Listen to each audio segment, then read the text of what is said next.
आदाब, प्रणाम, सलाम। आज पुनः हम आपके सामने उपस्थित हैं कि किस तरीके से लाइब्रेरी एलिजिबिलिटी टेस्ट की तैयारी की जाए। और मैं आपको पेपर वाइज समझाने का प्रयास कर रहा हूं। फर्स्ट स्टेप में और सेकंड स्टेप में आपका लाइव क्लास लेंगे। लाइव क्लास, वो भी फ्री क्लास, इसलिए ताकि आप पढ़ सकें और कंपटीशन कम्पीट कर सकें। अभी मैं आपको इसलिए बता रहा हूं ताकि आप अपनी पढ़ाई को स्टार्ट कर दें। पढ़ाई कैसे करें, मुझे पता है कि आप लोग पढ़ रहे होंगे, लेकिन दिशा और दशा सही होना जरूरी है। अब जैसे आज वर्गीकरण, क्लासिफिकेशन में क्या क्या पढ़ा जाए और क्या छोड़ा जाए, और पढ़ा जाए तो प्रश्न कैसे पूछा जाता है। सबसे महत्वपूर्ण तो यही, मेहनत सही दिशा में होना चाहिए।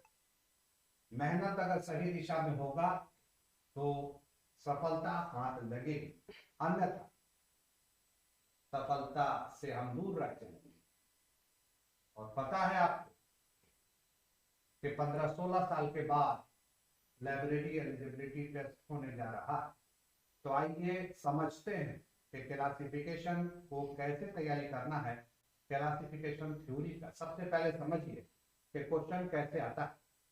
तो क्लासिफिकेशन जो मैंने आपसे कहा, क्लासिफिकेशन से ही क्वेश्चन आता है। कैसे आता है तो आप देखा जाए।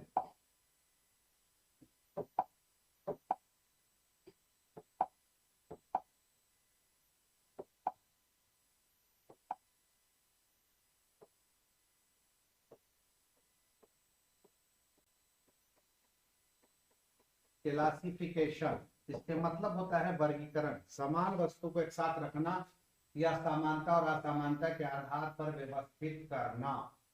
ये किसने कहा? ये भी एक क्वेश्चन। WCBCS। उसी तरह से classification is the technique of organising knowledge in the library. Who says? तो ये सब चीज को आपको याद रखना। अब जैसे क्लासिफिकेशन, तो इससे एक बार नहीं अनेकों बार क्वेश्चन पूछा गया है। ये क्लासिस से बना है, क्लासिस से, और क्लासिस लैटिन शब्द से लिया गया। तो ये अलग क्वेश्चन है, आपसे पूछा जाएगा कि क्लासिफिकेशन किस शब्द से बना है। सिंपल, साधारण तौर तो आप फट से लैटिन पर टिक कर दोगे। अगर आपसे पूछ दिया कि लैटिन शब्द, क्लासिफिकेशन लैटिन शब्द से लिया गया और 4 ऑप्शन होगा, और जो आपका जैसे अगर क्लासिस पे ऑप्शन होगा तो वहां आपका आंख ठहर जाएगा और वहां पे आप टिक करोगे।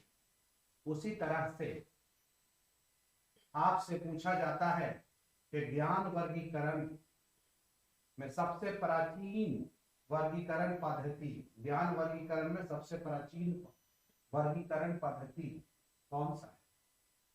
तो अगर आपको पता है तो आप फटाफट वैदिक वर्गीकरण को आप टिक कर दोगे। और अगर ये पूछ दिया गया कि वैदिक वर्गीकरण को कितने भागों में बांटा गया, तो आपका आंसर होना चाहिए 4। अब ये 4 भाग में जो बांटा गया, 4 में कौन कौन बांटा गया, तो इसको भी याद रखना है कि अर्थ है, का अर्थ है, मोक्ष है, उसके बाद कार्य है जिसको काम कहते हैं, और एक और है जो भी हमारे दिमाग से निकल रहा है। इस तरह से 4 भागों में बांट दिया गया वैदिक को। और वैदिक वर्गीकरण में सबसे पहले क्लासिफिकेशन का जो उपयोग हुआ वह कहां हुआ? तो उपनिषद में हुआ। ये सारी चीज जब पढ़ेंगे तो आपको आइडिया हो जाएगा कि इस तरह से क्वेश्चन पूछा जाता है। अनेकों बार पूछा गया इस तरह का क्वेश्चन। पहले तो यह समझना है कि कौन कौन से चीज को पढ़ा जाए। तो पहले तो सीधा सीधी क्लासिफिकेशन को पढ़ा जाए और किसने क्या कहा, खास करके मार्केट मैन ने क्या कहा, टीसी रिचर्डसन ने क्या कहा, WC बेसियर्स ने क्या कहा, रघुनाथन ने क्या कहा, इसको याद कर। क्लासिफिकेशन किस शब्दों से बना है इसको याद कर लेना। क्लासिफिकेशन में फिर नॉलेज क्लासिफिकेशन कितने भागों में बांटा गया या क्लासिफिकेशन कितने भागों में बांटा गया, ये फिर पूछा जाता। नॉलेज क्लासिफिकेशन को जैसा कि मैंने कहा अभी 4 भागों में बांटा गया। वैदिक वर्गीकरण, नॉलेज वर्गीकरण में वैदिक वर्गीकरण है उसको 4 भागों में बांटा गया। ये सारी चीज को पढ़ना, नोटेशन पढ़ना। नोटेशन को शॉर्ट हैंड साइन किसने कहा, आपको पता होना चाहिए कि ये टीसी रिचर्डसन ने कहा। कितने प्रकार का नोटेशन होता है, नोटेशन कहते किसको, तो ये जब आप पढ़ेंगे आपको समझ में आ जाएगा कि नेचुरल लैंग्वेज को जो हम आर्टिफिशियल लैंग्वेज में चेंज करते हैं उसको नोटेशन कहते हैं। तो नोटेशन पढ़ना पड़ेगा। ये 2 तरह का होता है, प्योर नोटेशन, मिक्स नोटेशन, इसको भी पढ़ना पड़ेगा। नोटेशन के फीचर्स पढ़ना पड़ेगा, नोटेशन के केनस पढ़ना पड़ेगा। क्वेश्चन आता है, जब आप प्रीवियस ईयर का क्वेश्चन देखेंगे आपको समझ में आ जाएगा। कॉमन आइसोलेट पढ़ना पड़ेगा। कॉमन आइसोलेट में अगर आपने प्रैक्टिकल पढ़ा हुआ है तो जरा ज्यादा समझ में आएगा कि कॉमन आइसोलेट होता क्या है। इसे 2 भागों में बांटा जाता है, ACI और PCI। ACI क्या होता है, तो एंटोराइजिंग कॉमन आइसोलेट, और PCI मतलब पोस्टोराइजिंग कॉमन आइसोलेट। पूछ देगा व्हाट इज ACI, ACI क्या है, तो विदाउट एनी कनेक्टिंग सिंबल जो यूज किया जाता है, विद कनेक्टिंग सिंबल जो यूज किया जाएगा उसको पोस्टोराइजिंग कहेंगे। 6th एडिशन में इसको 2 भागों में बांटा गया, पर्सनालिटी एनर्जी में, कोलन क्लासिफिकेशन के 6th एडिशन, और पर्सनालिटी को कॉमा से और एनर्जी को कोलन से इस्तेमाल किया गया। लेकिन और आप डेप्थ में जाइएगा, गहराई में जाइएगा, कंसेप्ट के साथ पढ़ेंगे और हम पढ़ाएंगे आपको। मैंने कहा कि कुछ दिनों की बात है, आपके सामने मैं लाइव आ जाऊंगा, क्योंकि अभी ऑफलाइन से ऑनलाइन की तरफ मैं आया हूं और अपने चैनल पे लिस्ट कैरियर। अब आपका काम होगा कि आप सब्सक्राइब कीजिए, करवाइए और लोगों को बताइए। VLIS का भी क्लास चलेगा, इस पे फ्री क्लास, MLIS का भी फ्री क्लास चलेगा। प्रैक्टिकल के बारे में भी बताया जाए जो कठिन है, कोलन क्लासिफिकेशन, कैटालॉगी में ACR2 और CCC, DDC, ये सारा चीज, और बिना पढ़े हुए आप चाहोगे कि कंप्लीट कर जाए, इम्पॉसिबल है। आपको मैंने बताया कल भी और आज भी बोल रहा हूं कि प्रीवियस ईयर क्वेश्चन से टेस्ट सीरीज भी चलेगा और सब ज्यादातर रात में ही होगा, क्योंकि मैं 100 किलोमीटर चल करके आता हूं और 100 किलोमीटर आना और जाना पटना से इतना कठिन है। लेकिन आप एनर्जी मुझे देते हैं, जब आप पढ़ते हैं तो मुझे एनर्जी मिलता है। आप सब्सक्राइब कीजिएगा तो मुझे एनर्जी मिलेगा, पढ़ाने का हिम्मत मिलेगा। तो मैं बता रहा था कि नोटेशन को पढ़ना है, उसके फीचर्स को पढ़ना है, कॉमन आइसोलेट को पढ़ना, और कॉमन आइसोलेट में मैंने बताया कि इंटोराइजिंग और पोस्टोराइजिंग। पोस्टोराइजिंग में मैं बता रहा था कि 6th एडिशन में पर्सनालिटी है और एनर्जी है। पर्सनालिटी में कॉमा है और एनर्जी में कोलन है। लेकिन जब आप डेप्थ में जाओगे तो 7th एडिशन में मैटर को भी शामिल किया गया, और सेमीकोलन से, सेमीकोलन के मतलब होता है ये, सेमीकोलन से। और आपको मैं बता दूं कि उसमें भी मैटर मेथड, मैटर मटेरियल और मैटर प्रॉपर्टी 3 भागों में बांटा गया। अगर ये सब क्वेश्चन आएगा और आया ही है प्रीवियस ईयर में, तो आप छटपटा के रह जाओगे अगर नहीं तैयारी करोगे कंसेप्ट के साथ। इसलिए मुझे लाइव आना है और आपको सपोर्ट करना है सब्सक्राइब करने में और पढ़ने में।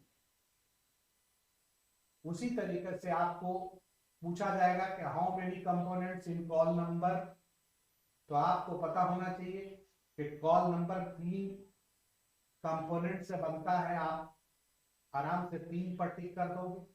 लेकिन आपको तो यह भी पता होना चाहिए कि class number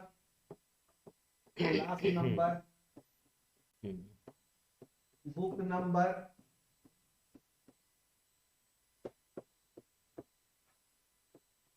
plus collection number, ये तीनों मिलाकर के बनता है कॉल नंबर। ये सब प्रैक्टिकल की चीज भी है।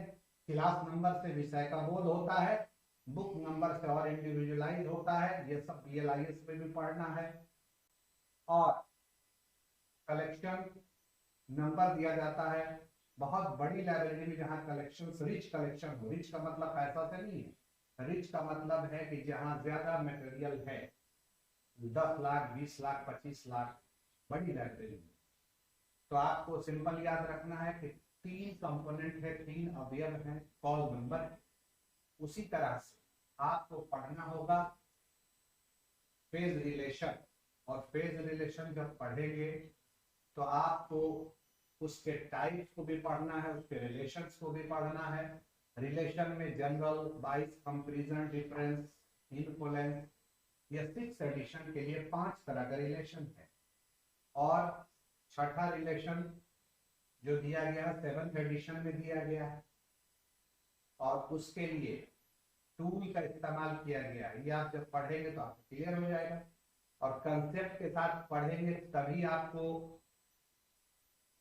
ऑब्जेक्टिव भी बनेगा, मल्टीपल चॉइस क्वेश्चन या प्रीवियस ईयर क्वेश्चन भी बनेगा। वरना जरा सा हेर और फेर हो गया, इधर से उधर हो गया, आपका मामला साफ हो जाए। तो थोड़ा समय है क्योंकि अभी नोटिफिकेशन नहीं हुआ है। आप इस तरह से पढ़ाई को शुरू कर दीजिए जो मैं बता रहा हूं। इसके अलावा आपको पढ़ना पड़ेगा फेज रिलेशन में कि 6th एडिशन तक 0 कनेक्टिंग सिंबल का इस्तेमाल हुआ है, और 7th एडिशन में एम्परसैंड का इस्तेमाल किया गया है। फेज रिलेशन के बाद आपको mode and formation of subject पढ़ना है। उसमें यह जानना है कि नील बेघन ने कितने भाग में बांटा या कितना मोड उसका बताया विषय की उत्पत्ति का, और डॉक्टर रंगनाथन ने जो है कितना बताया। आपको ये भी जानना है कि mode and formation of subject में डिसेक्शन क्या होता है, फिजन क्या होता है, फ्यूजन क्या होता है, लूज असेंबलेज किसे कहते हैं, डिसेक्शन डिनोडेशन किसे कहते हैं, एग्लोमेरेशन किसे कहते हैं, लेमिनेशन किसे कहते हैं। ये सारी चीज आपको पढ़ना है और लाइव में हम आपको पढ़ाएंगे। अभी आपको पढ़ने के लिए हम तैयार कर रहे हैं कि आप घर पे पढ़ना शुरू कर दीजिए। कमेंट करने वाले कमेंट कर रहे हैं कि बकवास करते, अरे यार जब पढ़ोगे नहीं, हम मोटिवेट नहीं करेंगे तो कैसे पढ़ोगे। ये बोलते हैं तुम्हारे लिए बोलते हैं, किसके लिए बोलते हैं? आप हमें क्या दे दोगे? खुशी दोगे कि आप सही जगह पे सेट हो गए, आप कामयाब हो गए। मैं तो सिर्फ आपके लिए हूं।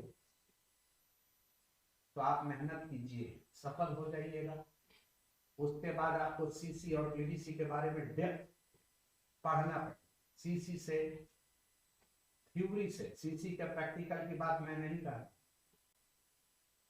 कब उत्पत्ति हुई, पहला एडिशन कब आया, दूसरा कब आया, तीसरा कब आया, चौथा कब आया, पांचवा, छठा, सातवां कब आया, आपको याद होना पड़ेगा। सीसी का फर्स्ट एडिशन जो आया 1933 में, और सेकंड एडिशन जो आया उसके बाद 39 में, 39 में, और थर्ड एडिशन 1950 में आया, 1950 में। जैसे मुझे याद है आपको याद रखना पड़ेगा। और ये भी याद रखना पड़ेगा कि 6 साल का गैप था, दूसरे तीसरे में 11 साल का गैप था, घुमा करके थोड़ा ट्विस्ट करके क्वेश्चन पूछा जाता है। फिर 1950 के बाद चौथा आया 52 में। और आपको ये भी याद रखना होगा कि फर्स्ट, सेकंड और थर्ड एडिशन जो है रिजिडली फेसेटेड स्कीम था। ये क्वेश्चन नेट तक में आया, केवीएस में आया है, एनवीएस में आया, इसरो में आया, डीआरडीओ में, सब में आया जो मैं बता रहा हूँ रिजिडली फेसेटेड। क्योंकि मैं ऑफलाइन में 22 साल से पढ़ा रहा हूँ और लगभग 14-15 साल से मैं कंपटीशन का तैयार कर रहा हूँ बच्चों को। हाई कोर्ट में भी 17 लोगों का सिलेक्शन, जिसमें 7 लोग हमारे थे। और जहां जाइएगा हमें पाइएगा। अगर आपको विश्वास है तो मान लीजिए, अन्यथा किसी लाइब्रेरी में जाइए, पूछिए, ईमानदारी से वो बताएंगे कि मुझसे पढ़ा हूं। तो मुझे अनुभव है इस बात का कि कैसे क्वेश्चन पूछा जाता है, और इसका फायदा आपको लेना है कि फर्स्ट, सेकंड और थर्ड रिजिडली फेसेटेड है, फोर्थ, फिफ्थ और सिक्स ये एनालिटिको सिंथेटिक स्कीम है, और सिक्स रिवाइज और आपको 7th addition freely faceted scheme है। ये क्वेश्चन पूछा गया अनेक जगहों पे। उसी तरह से पेमेस्ट को पढ़ना पड़ेगा कि पर्सनालिटी के लिए जो पेमेस्ट है ये बहुत ही इंपॉर्टेंट है। पेमेस्ट, PMEST,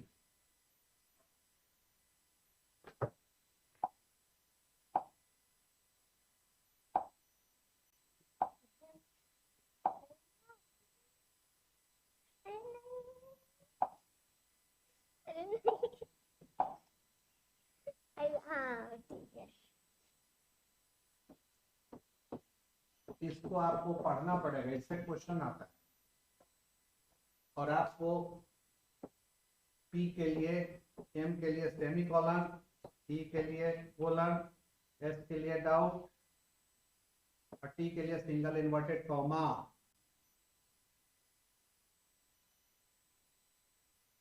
कब सिंगल इन्वर्टेड कॉमा आया ये भी जानना पड़ेगा। डिवाइस आपको पढ़ना पड़ेगा। डिवाइस में geographical device, subject device, super imposition device, ये सारी चीज को जानना, अल्फाबेटिकल डिवाइस, और मैं आपको ये सारी चीज बता दूंगा। मेमोनिक्स किसे कहते हैं ये भी आपको जानना है। पता क्या चल रहा है कि अगर आप 6 आवर पर डे सिस्टमेटिक सही ढंग से कंसेप्ट के साथ मेहनत करेंगे, निश्चित आप सफल हो जाएंगे। खुद ही को कर बुलंद इतना कि हर तकदीर से पहले खुदा बंदे से पूछे, बता तेरी रजा क्या। रंग लाती है हिना पत्थर पे घिस जाने के बाद, और सुरखुरू होता है इंसान पढ़ने लिखने के बाद। अगर आप पढ़ना लिखना, मेहनत करना तेज कर देंगे, आप ही सफल हो जाएंगे। और एक ऐसा आधार आपको मिलेगा, एक ऐसा आधार मिलेगा कि जिसके बुनियाद पर आप फिर बड़े कंपटीशन की तैयारी करेंगे, स्कूल से फिर विश्वविद्यालय की तरफ जाएंगे, और फिर आपका स्केल ऑफिसर वाला हो जाएगा। तो मुझे उम्मीद है कि आपको बात समझ में आ रही होगी।